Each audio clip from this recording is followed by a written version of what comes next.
Hello friends, this is Rutu. Today we are going to study geotechnical engineering. We will study the first chapter of geotech engineering, which is introduction. So first we will start with the introduction part of soil. तो soil क्या है? तो soil की definition एक Latin word में से आई है. soil एक लैटिन वर्ड में से आया है जिसका नाम है सोलियम. soil एक लैटिन वर्ड में से आया है जो है सोलियम. अभी सॉइल की डेफिनेशन की बात करें तो सॉइल को तीन अलग अलग लोगों ने अपने अपने तरीके से डिफाइन किया, जैसे कि एग्रीकल्चरिस्ट, जियोलॉजिस्ट और इंजीनियर. एग्रीकल्चरिस्ट ने क्या बोला कि एक ऐसा अर्थ का लेयर है, अपर लेयर, जो सॉफ्ट है, जो लूज है, जिसे हम डग या प्लाव कर सकते हैं, जिसके ऊपर हम खेती कर सकते हैं, फार्मिंग हम कर सकते हैं, जिसको प्लांट्स जिस पे हम ग्रो कर सकते हैं, उसे बोलते हैं सॉइल. एग्रीकल्चरिस्ट ने क्या बोला? एग्रीकल्चर के हिसाब से डेफिनेशन क्या होगी? तो earth's layer, earth's upper layer which is loose, which can be dug or plowed, and which supports, on which plants grow. Agriculturist ने ऐसा बताया कि इसको हम सॉइल बोलेंगे. अभी जियोलॉजिस्ट ने क्या बताया?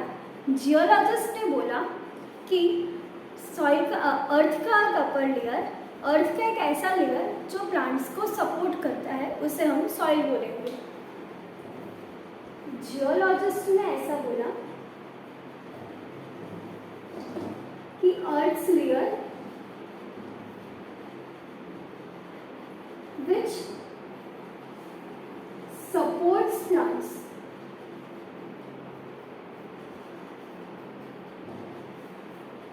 जो प्लांट्स को सपोर्ट करता है उसे हम सॉइल बोलेंगे, ऐसा जियोलॉजिस्ट ने बोला. अभी इंजीनियर ने क्या बोला?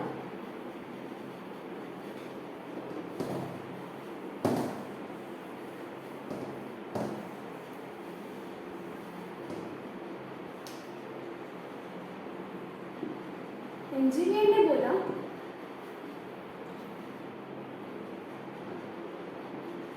कि अनसीमेंटेड और unaggregated particles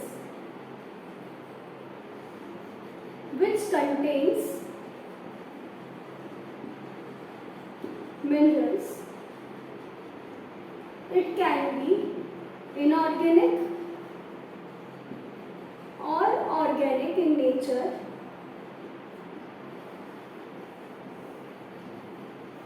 is called soil.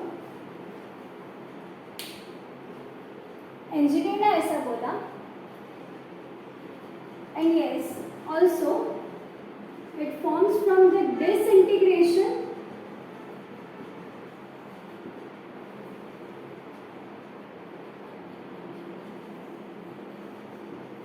of rocks. Engineer ने ऐसा बोला कि अनसीमेंटेड और अनएग्रीगेटेड पार्टिकल्स है जिसमें मिनरल्स होता है, वो ऑर्गेनिक या इनऑर्गेनिक हो सकते हैं नेचर में, और वो रॉक्स के डिसइंटीग्रेशन से फॉर्म होते हैं, उसे हम बोलेंगे सॉइल. ऐसा बोलता है इंजीनियर. अभी नेक्स्ट देखते हैं कि सॉइल मैकेनिक्स क्या है, सॉइल इंजीनियरिंग क्या है और जियोटेक इंजीनियरिंग क्या है. तो सॉइल मैकेनिक्स क्या है?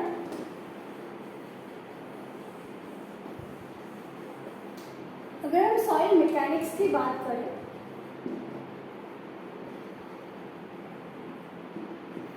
तो लॉज का एक एप्लीकेशन है. किसका एप्लीकेशन है? application of laws. Which laws? Mechanical और केमिकल, ऐसे लॉस है किस पे अप्लाई करेंगे? रॉक्स का जो डिसइंटीग्रेशन हुआ है, डिसइंटीग्रेटेड जो रॉक्स है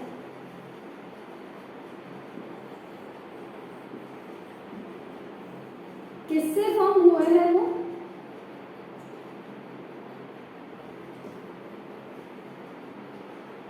डिसइंटीग्रेटेड रॉक्स जो जिसपे हम मैकेनिकल और केमिकल लॉज अप्लाई करते हैं उसे हम बोलते हैं सॉइल मैकेनिक्स।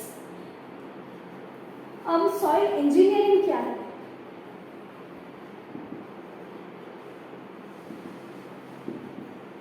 तो सॉइल मैकेनिक्स को हम रियल लाइफ में अप्लाई करते हैं, उसे हम बोलेंगे सॉइल इंजीनियरिंग। जिससे जब सॉइल मैकेनिक्स को हम रियल लाइफ में, मतलब कोई सॉइल की प्रॉब्लम आ गई, सॉइल इंजीनियरिंग रिलेटेड प्रॉब्लम्स आ गई, उसके लिए हम जब यूज़ करते हैं सॉइल मैकेनिक्स को, तो अब हम उसे नाम देते हैं सॉइल इंजीनियरिंग। तो जियोटेक इंजीनियरिंग क्या है? जियोटेक इंजीनियरिंग में 3 अलग अलग वैरायटी है जो हम यूज़ करते हैं। जियोटेक इंजीनियरिंग में हम सॉइल मैकेनिक्स, रॉक मैकेनिक्स और जियोलॉजी, इन सभी का यूज़ करते हैं। इन 3 चीज़ों का जब हम यूज़ करके कोई एप्लीकेशन करते हैं तो उससे हम बोलते हैं जियोटेक इंजीनियरिंग। तो हम पढ़ने वाले हैं जियोटेक इंजीनियरिंग, जिसमें रॉक सॉइल मैकेनिक्स होगा, रॉक मैकेनिक्स होगा और जियोलॉजी भी होगा। अब नेक्स्ट आते हैं जियोटेक या सॉइल मैकेनिक्स की स्कोप पे। तो उसकी स्कोप क्या क्या है, वो कहाँ कहाँ पे हम यूज़ कर सकते हैं, तो वो देखते हैं हम। स्कोप ऑफ सॉइल मैकेनिक्स और जियोटेक इंजीनियरिंग। सबसे पहले तो फाउंडेशन के लिए यूज कर सकते हैं हम। तो फाउंडेशन कैसे? फाउंडेशन कोई बिल्डिंग या स्ट्रक्चर को सपोर्ट करता है, तो ऑब्वियसली उसके लिए हमें वो चेक करना पड़ेगा कि वो सॉइल कैसी है जो कौन से टाइप के फाउंडेशन को सपोर्ट करेगी। अगर वो सॉइल है वो लूज है, cotton soil, black cotton soil है, तो उसके लिए हमें पाइल फाउंडेशन की ज़रूरत पड़ेगी। अगर वो सॉइल रॉकी है तो उसके लिए हमें शैलो फाउंडेशन की ज़रूरत पड़ेगी। ऐसे हम चेक करेंगे कि कौन से टाइप के फाउंडेशन की रिक्वायरमेंट है। अभी शैलो फाउंडेशन कैसा होता है?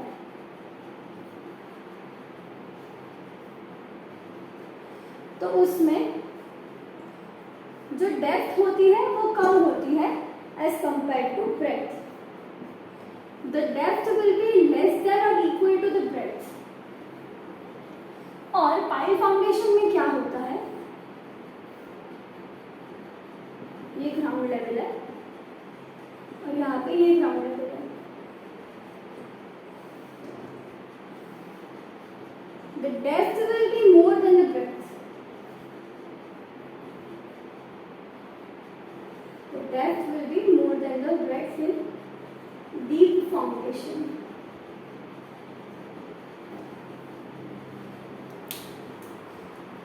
सबसे पहले फाउंडेशन के लिए शैलो फाउंडेशन और डीप फाउंडेशन। ये किसके लिए होगा? ये रॉकी सॉइल है या ऐसी कोई सॉइल है जिसके लिए वो ग्राउंड वाटर टेबल है वो लो है, और ये इसमें ग्राउंड वाटर टेबल हाई है, और क्लेई सॉइल है, सैंडी सॉइल है जो इजीली सपोर्ट नहीं करती है फाउंडेशंस को, शैलो फाउंडेशन को। उसके लिए हम डीप फाउंडेशन यूज करते हैं। अब सेकेंड है स्टेबिलिटी ऑफ स्लोप्स।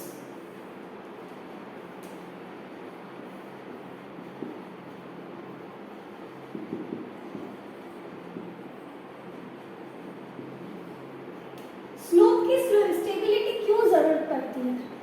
आपने यूजुअली देखा होगा कि हम जब रोड बनाते हैं तो वो एक एलिवेशन पर होता है, स्पेशली हाईवेज अगर आपने देखा हो तो वो एलिवेशन पे होगा। जो नॉर्मल ग्राउंड लेवल है वो नीचे होगा और उसके ऊपर एक ऐसा एलिवेटेड होगा और उसके ऊपर रोड बनता होगा, तो वो होता है एम्बैंकमेंट। आपने ऐसा कुछ देखा होगा। तो ये जो स्लोप है इसे हम बोलते हैं एम्बैंकमेंट। ये किसके लिए प्रोवाइड होता है? ये ड्रेनेज के लिए प्रोवाइड होता है कि यहाँ से पानी नीचे चला जाए। तो इसकी जो स्लोप है उसकी स्टेबिलिटी के लिए हमें जियोटेक इंजीनियरिंग की यूज करनी पड़ती है। और सेकेंड है कैनाल के लिए। कैनाल में भी सेम टाइप का स्लोप है, ये फिलिंग है, ये कटिंग है। तो ये कैनाल के लिए भी ऐसा हम यूज कर सकते हैं कि ये हम स्लोप आइडेंटिफाई करने के लिए कि कितने एलिवेशन पर ये स्लोप हम बना सकते हैं, कितने रेशियो में, h/d रेशियो में मिल सकता है। ये कौन सा है? फिलिंग है और ये कटिंग है। तो इन दोनों के लिए भी हमें जियोटेक यूज करना पड़ता है। अब थर्ड है, अभी थर्ड देखते हैं हम, अंडरग्राउंड स्ट्रक्चर्स।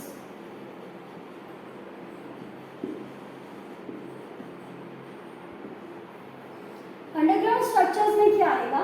टनल्स है, कंडुइट है, या फिर आप अपना बेसमेंट भी कह सकते हैं।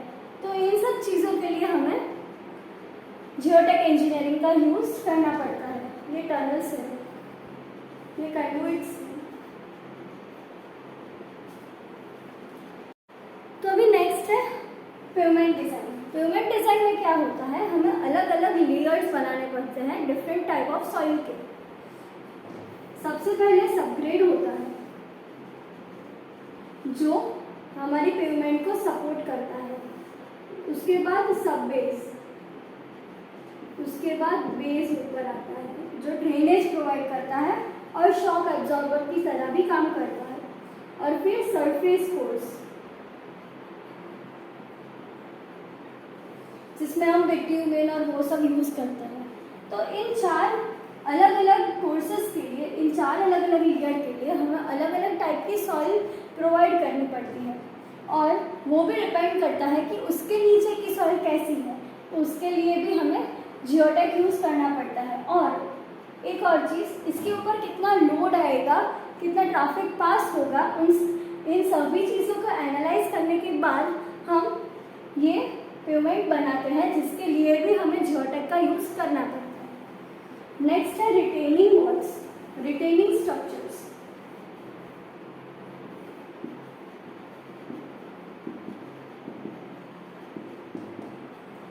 रिटेनिंग स्ट्रक्चर्स कहाँ पे यूज हो सकते हैं?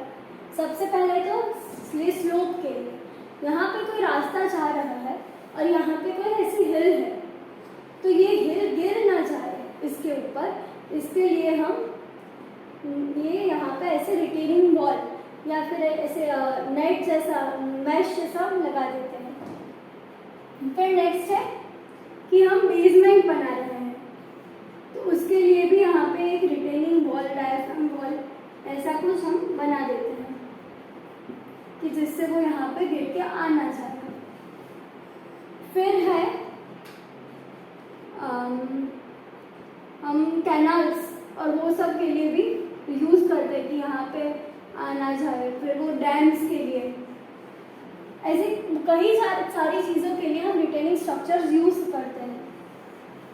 तो उसके लिए भी कि यहाँ पे जो सॉइल है वो गिर जाएगी, नहीं गिरेगी, कितना स्लोप प्रोवाइड करना पड़ेगा, उसके लिए कितनी स्ट्रेंथ की रिटेनिंग वॉल, रिटेनिंग स्ट्रक्चर बनाना पड़ेगा। तो उसके लिए भी जियोटेक इंजीनियरिंग का यूज़ होता है। फिर आता है अर्दन डैम, जो है लास्ट।